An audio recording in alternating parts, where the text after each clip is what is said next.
All right, buddy, you ready? Yep. Where are we going? Home Depot. We're going to Home Depot. Why are we going to Home Depot?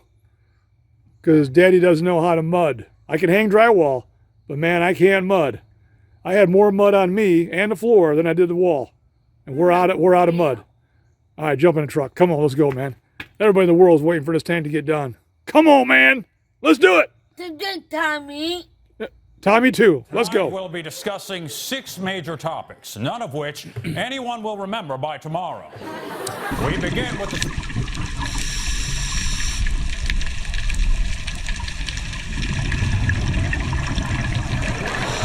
I'd like to begin with a list of complaints. People are mean to me. Joe here is very mean. You know who he is, and you know who I am. I'm good old Joe. I'm reliable as a rock. I've got a 5-star safety rating, and I'm ranked best mid-size in my class by J.D. Power and Associates. Hey guys, welcome back. Joe here from Third World Aquatics, and man, we are not dealing with fish today. Kind of late in the season to be doing this here in Northeast Ohio, but it is what it is. We are building a garage that I probably should have done a long time ago, but man, there's just so much crap going on in life. Chris, can I say one thing? Am I allowed to say one Do thing? it, Joe. It's exactly what he wants. Don't let your inner Whitey Bulger come out. This is going to be a 28 wide by 24 deep. It's going to be a 2-car garage. We're going to do 9-foot walls so that I can use an 8-foot door. So the doors are going to be 10 feet wide and 8 foot tall. There's going to be 2 of them. So we've already got all the holes are dug. Gravel's in the bottom, 2 bags of concrete. We're using 6x6 post, and this is going to be a pole barn foundation, which is kind of cool, to be honest with you. I didn't really know about it until about 2 years ago. So obviously the posts will go around the perimeter, and then what you're going to see in time is you'll have 3 boards here on the left. Boring. And they're going to be 2x6s. They're tongue and groove womanized. 3 of them down here on the side. And then you'll get a 2x10 here on the right. And then once those are all in position, I take the chainsaw and actually chop off that top. And then this will get a 2x10 that'll go right over the top. So you have board here, 3 boards down there, 1 on the top. And then once that's in position around the entire perimeter, Boring. then we build the 2x6 walls on top of that, all the way around the garage. Chris, now let's get this show on the road and off the rails. So that's going to be kind of slick. And then obviously once that's in position, we'll throw the trusses on. I think we're doing a 512 pitch if I remember. And then put on the shingles.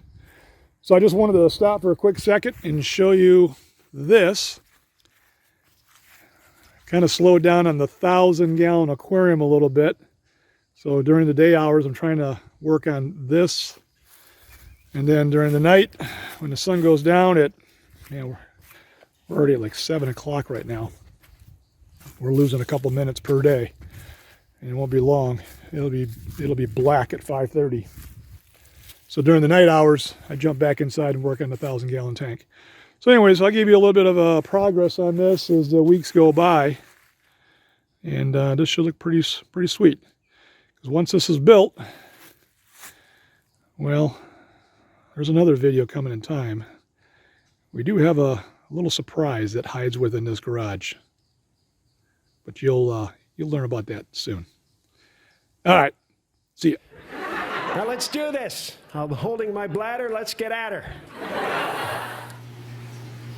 All right, now it's nighttime and we're back inside. Man, this thing is taking forever. Let me take you down here real quick. I got to get all this boarded up. So I'm looking at all different angles here. I want to show you this real quick.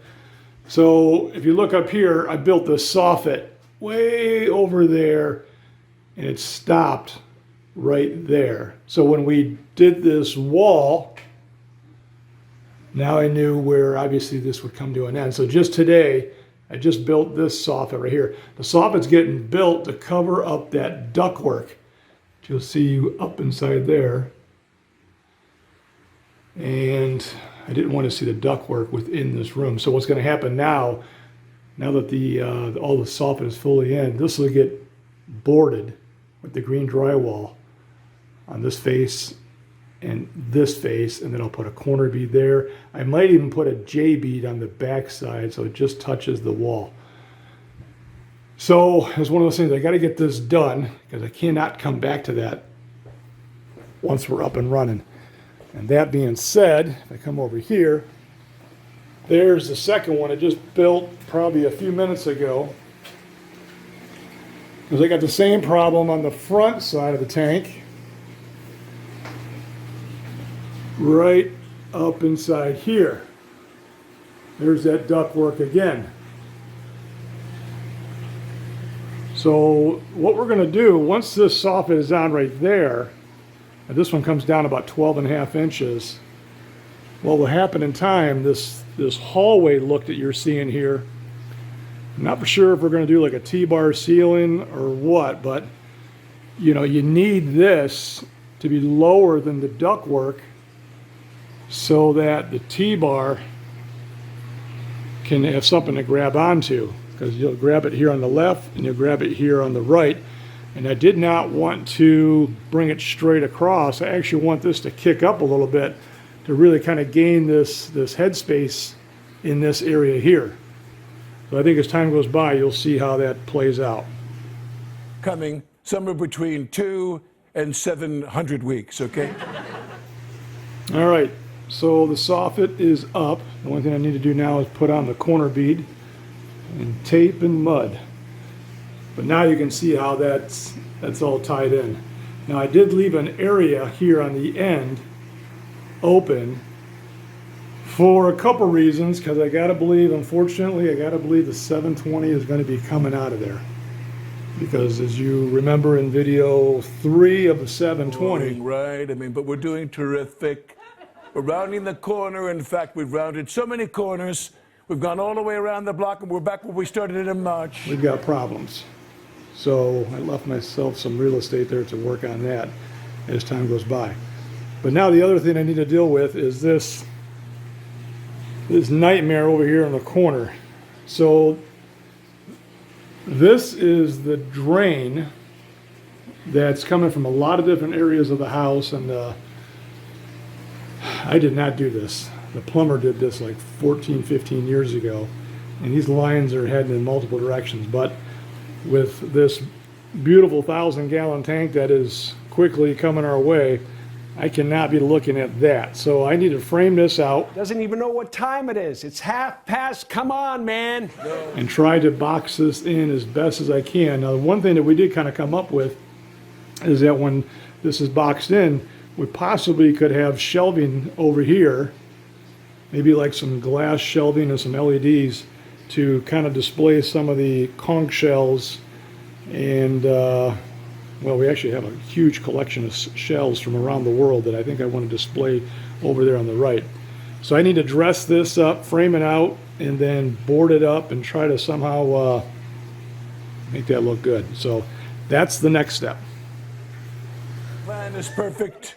It's a beautiful, beautiful plan. Show us the plan. I mean, this plan is an LA 10. Give me the plan, man. Large naturals, high booty, bad attitude, but she...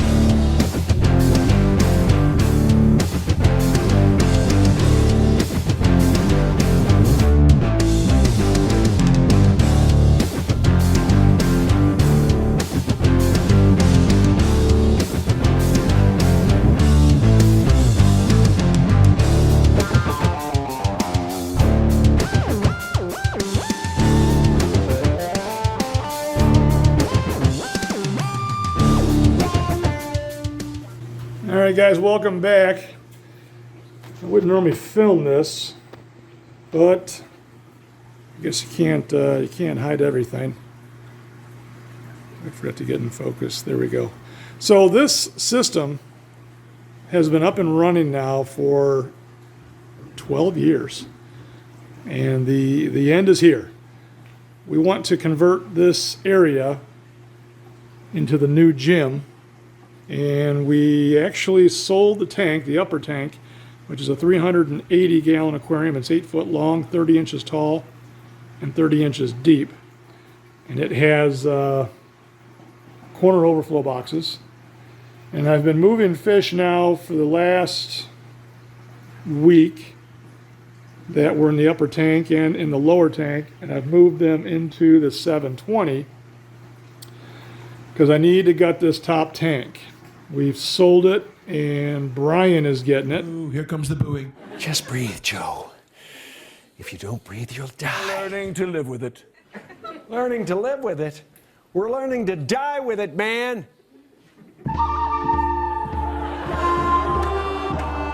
Brian was in a video with the tractor trailer truck that showed up from Florida with all the saltwater equipment.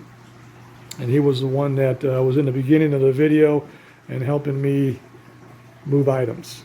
So Brian is getting this aquarium, and they're obviously very anxious to get it.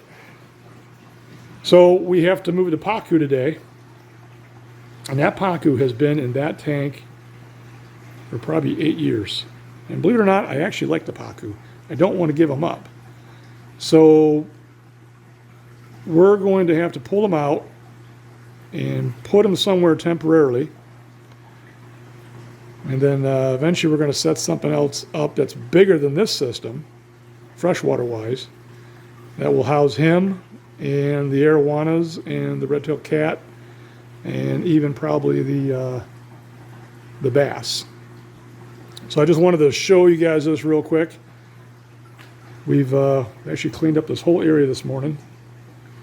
We've relocated all the gym equipment that was here. We can't spend all day in the basement because we're all not rich like Joe with all the money he got from China. As we've been building out the 1,000-gallon aquarium, it just seems like items are getting pushed back further and further into this area.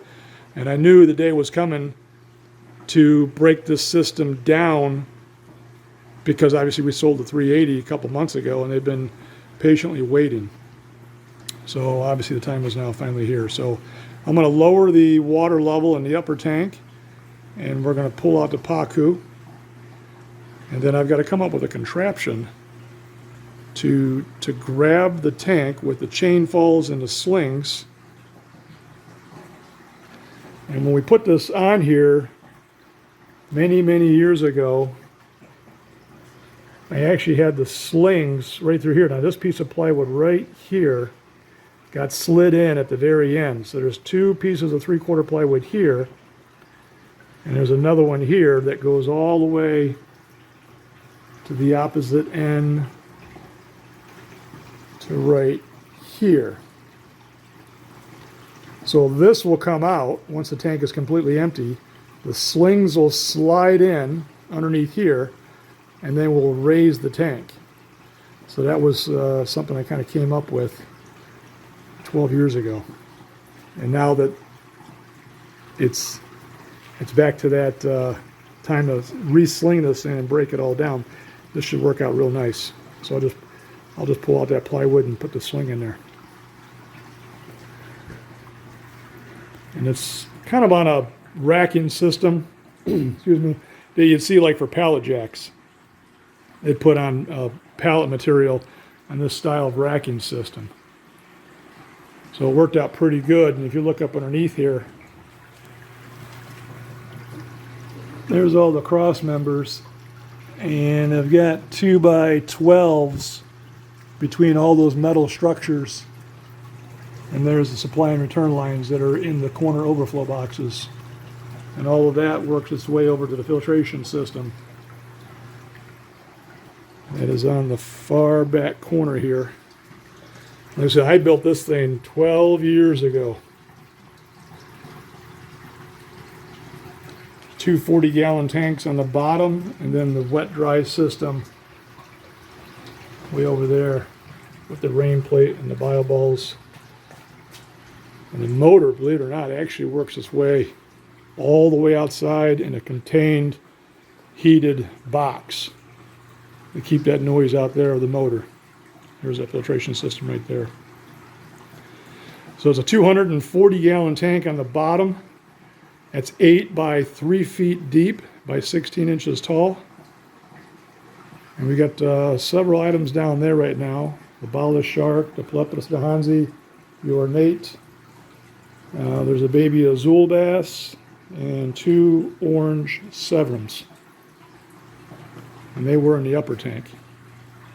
Many fish have come and gone through the years from this system right here. But finally, after I believe it's 12 years, finally breaking this down. That wood structure that you see on the top, the reason that is there is that was kind of an emergency fix probably 5 years ago. There's a Euro bracing on the top of this tank, and I noticed some hairline cracks within it. And I came down here one day and noticed this right here, but it was a lot worse. And I thought, oh my God, this thing's about ready to pop. So quickly lowered the water level down, and I remember measuring the top of the tank.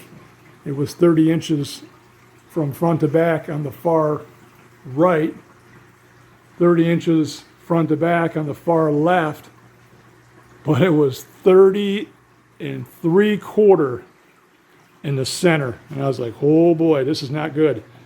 And that's not acrylic, that was glass.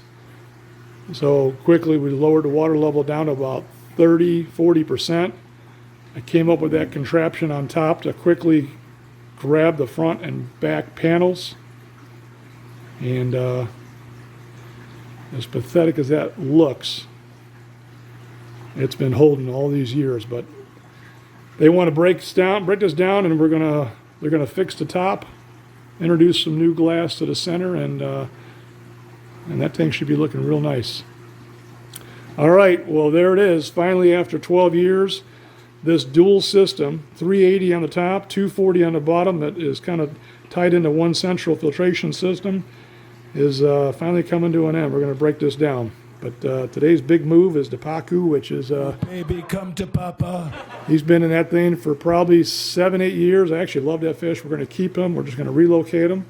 And then you're going to see him again someday. Look at that boy right there.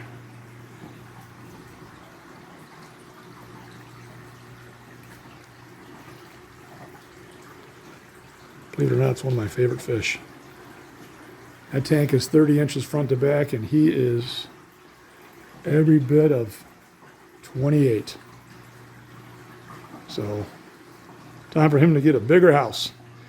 All right, till then, we'll see you later, Pacu. We're out of here.